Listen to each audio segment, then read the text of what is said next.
1971 সালে স্বাধীনতা যুদ্ধের উদ্দেশ্য ছিল একটি ন্যায়ভিত্তিক সমাজ প্রতিষ্ঠা করা, যেখানে আইনের শাসন থাকবে, মানুষের মৌলিক মানবাধিকার নিশ্চিত হবে এবং একটা বৈষম্যহীন সমাজ প্রতিষ্ঠিত হবে। কিন্তু স্বাধীন বাংলাদেশে এখনো ন্যায়ভিত্তিক সমাজ প্রতিষ্ঠা করা যায়নি। দীর্ঘদিন ধরে এই দেশের মানুষকে তাদের ভোটাধিকার থেকে বঞ্চিত করা হয়েছে।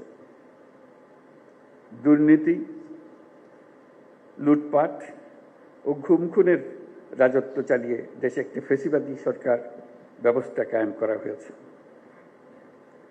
আজকের দিনে আমি শ্রদ্ধার সঙ্গে স্মরণ করছি জুলাই গণ অভ্যুত্থানের শহীদ ও আহতদের। তাদের আত্মত্যাগের কারণে আমরা একটা নতুন বাংলাদেশ গড়ার স্বপ্ন দেখার সুযোগ পেয়েছি। এই সুযোগ আমরা কোনো ক্রমেই বৃথা হতে দেব না।